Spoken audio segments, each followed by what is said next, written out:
Yeah, first year on council, very interesting. You know, we ran on a pretty simple platform, and there are three major issues in town that we were concerned about.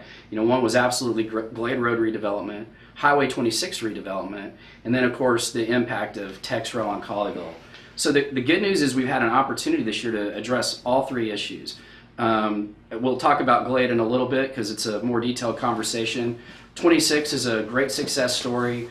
You know, didn't see a lot of sense in spending $40 million of taxpayer money just for a beautification project and to, you know, build a giant irrigated median through the middle of town and not solve a traffic problem. So ultimately, you know, we were successful getting Highway 26 expanded to a 6-lane project.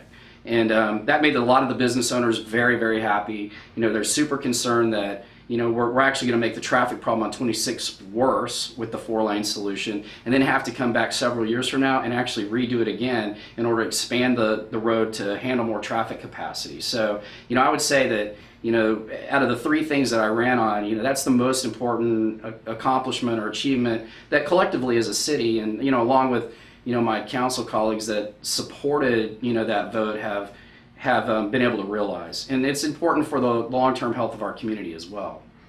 So I always tell people that Glade Road or Protect Glade Road ballot initiative is not about doing nothing on Glade, and it's about a lot more than Glade itself. I mean, it is fundamentally about how we're going to handle major road redevelopment projects in the future, and more importantly, you know, how we're going to deal with our residents who are affected by these projects.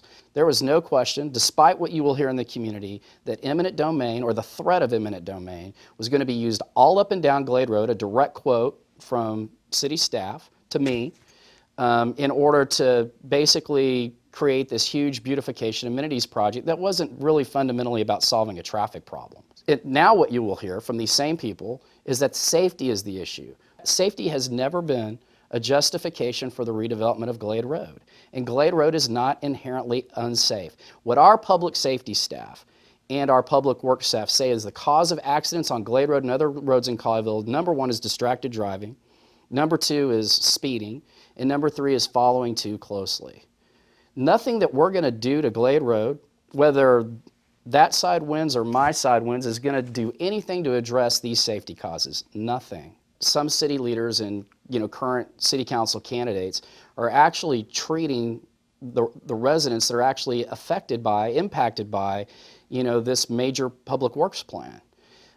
They have, as far as I know, actually, this is the first time in city history that a citizen group has brought a referendum with enough signatures to actually, you know, create a ballot referendum. The first time, and that's how passionate people are about the issue, particularly the people that live in the Glade Road corridor.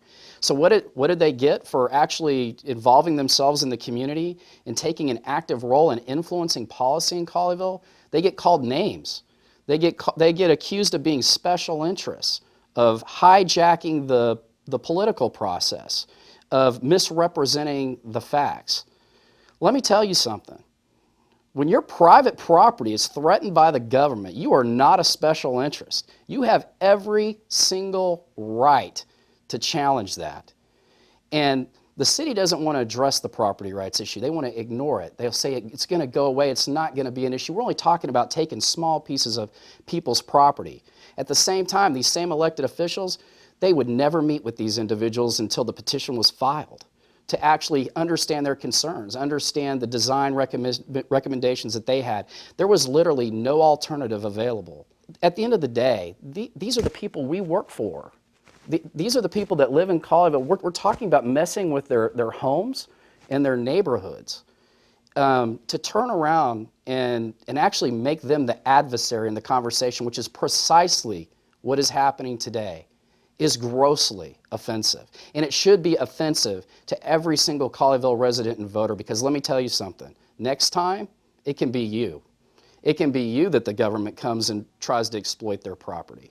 And let me tell you something else. If the Colleyville Master Plans, as it's designed today, is completely implemented, there's going to be a lot of people in the community that are going to have this very same issue. It won't just be the people living